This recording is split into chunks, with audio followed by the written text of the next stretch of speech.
Patricia Louise Holt was born May 24, 1944 in Philadelphia, Pennsylvania, to Henry and Bertha. She had an older brother, two older sisters, and one younger sister. Patti performed her first solo at church when she was 12. When she was 16, she won a talent show at her high school. This led her to founding a singing group called the Ordettes in 1960, along with three of her classmates. The group did well locally, but it eventually fell apart. First, one girl left because her father didn't want her singing secular music, only gospel music. Next, the other two original members left because they wanted to get married. Eventually, all three singers would be replaced by Cindy Birdsong, Sarah Dash, and Nona Hendrix. In 1962, the group auditioned for Harold Robinson, who owned the local record label. At first, Robinson wasn't feeling Patti, as he thought she was too dark-skinned and too plain-looking to be a lead singer. However, she won him over when she sang the song, "I Sold My Heart to the Junk Man." After that, he signed the group to his label. After initially being called the Bluebells, Robinson changed the group's name. Prior to that, he changed Patti's name too. He thought that Patsy Holt wasn't a name that hit hard enough or was exciting enough for the lead singer of a group. As a result, he changed her surname to LaBelle, which meant the beautiful in French. The group's new name became Patti LaBelle and the Bluebells. By 1963, the group had their first hit with the song "Down the Aisle," the wedding song. After changing labels to Cameo Parkway, they followed that up in 1964 with the song "Danny Boy," which hit number 15. After that, it would be over a decade before the group had another hit song. In the midst of chasing their next hit, the group was always touring, on the road at least 320 days a year. Patti's favorite place to perform was the Apollo, despite the rigorous schedule that they endured when they were there. 4 shows a day, 6 days a week. While at the Apollo, the group often ran into a teenager that was a big fan of theirs.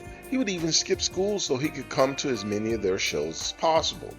He was such a fan that he begged the Bluebells to let him and his friend become the presidents of their fan club.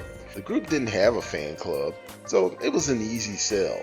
Furthermore, he would bring free clothes to the girls, outfits for each member of the group, who were having to buy their outfits from Woolworths and the Five and Dime at the time.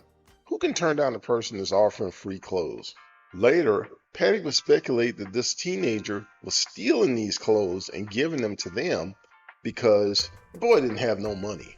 We bring this up because that fan would go on to become one of the greatest singers in music history.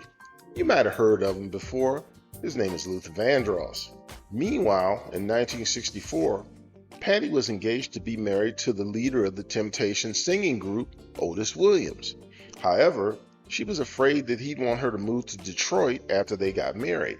Additionally, she thought he would try and force her to limit her music career so that she could become more of a traditional housewife. As a result, she called off the engagement.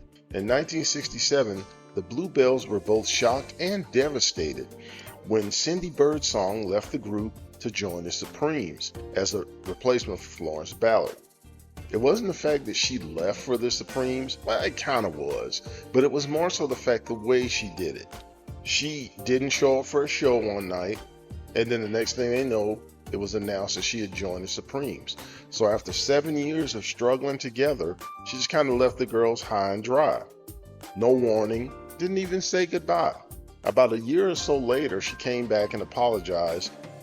Patti said that she accepted her apology at the time, but later she admitted that it took many years before she could truly forgive Cindy for leaving her group. Around this time, Patti was proposed to again by a man named Armstead.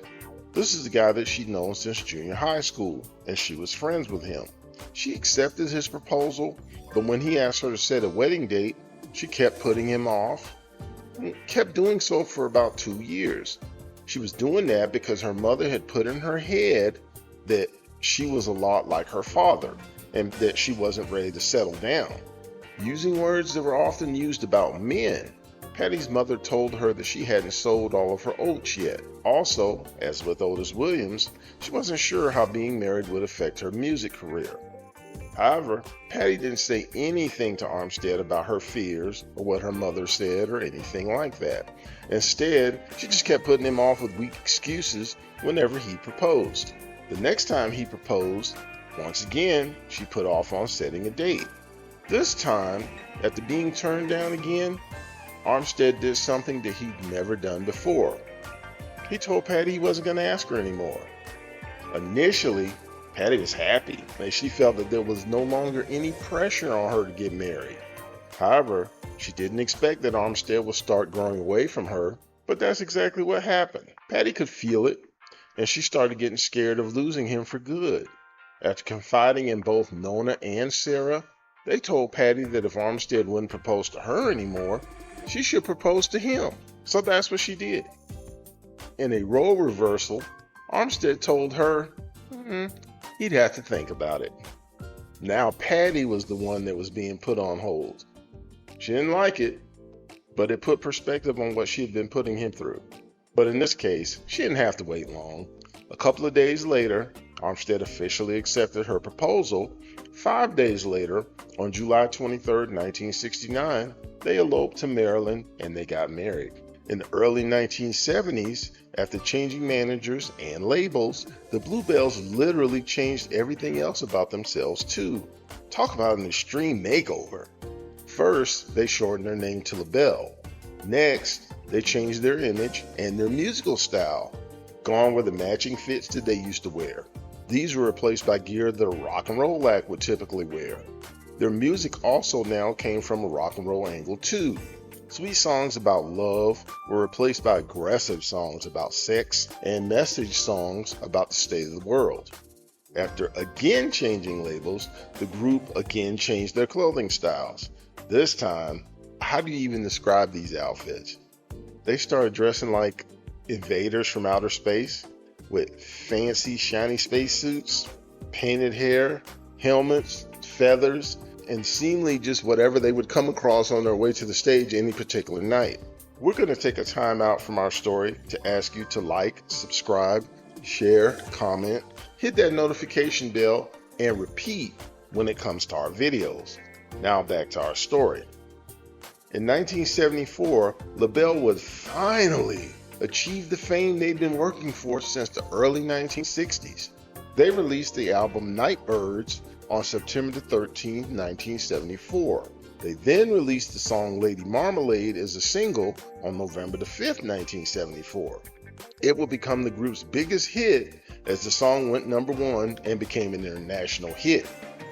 However, the group's time at the top wouldn't last long. About 2 years later, on December 3, 1976, in the middle of one of the shows, Nona Hendryx had a nervous breakdown and had to be removed from the venue in restraints.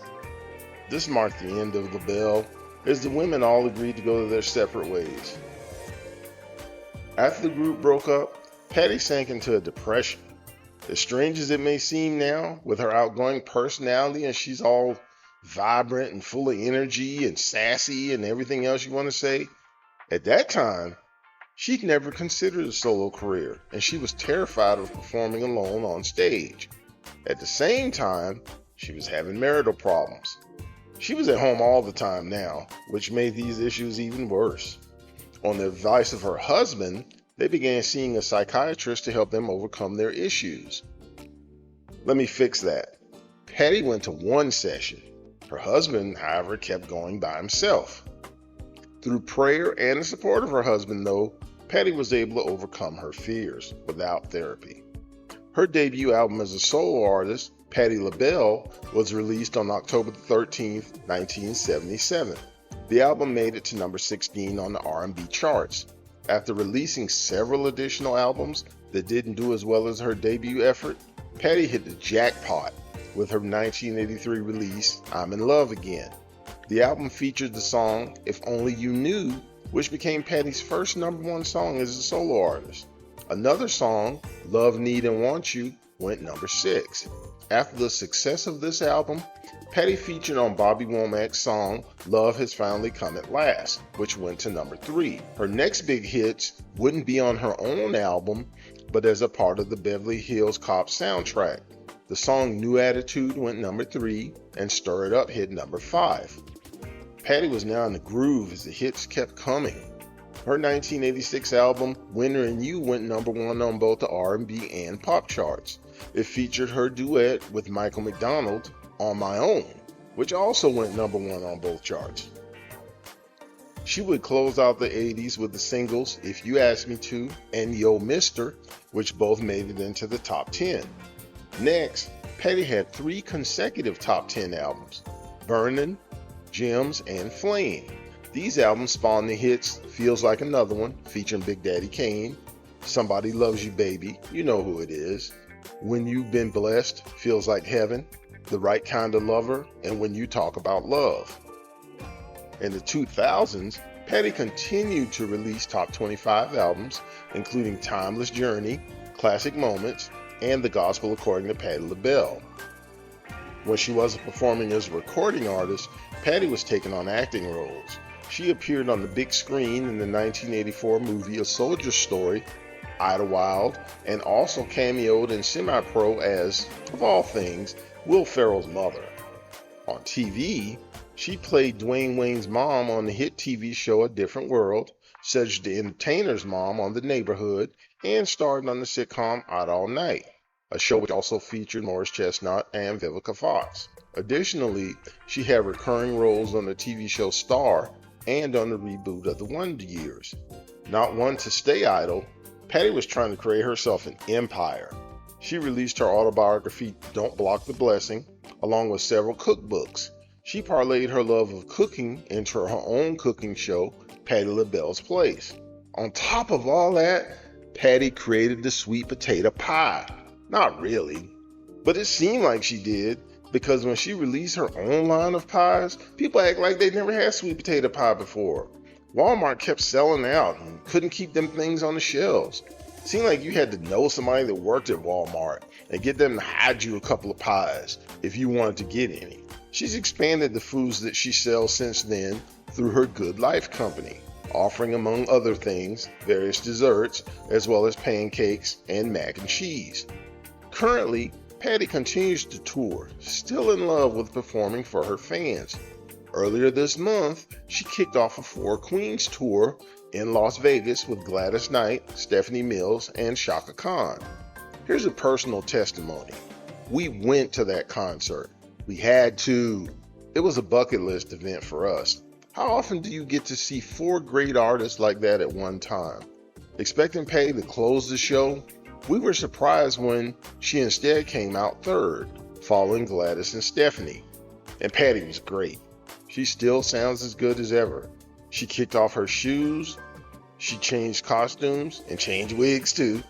She even had an impromptu talent contest with different guys from the audience trying to sing her LaBelle hit, Lady Marmalade.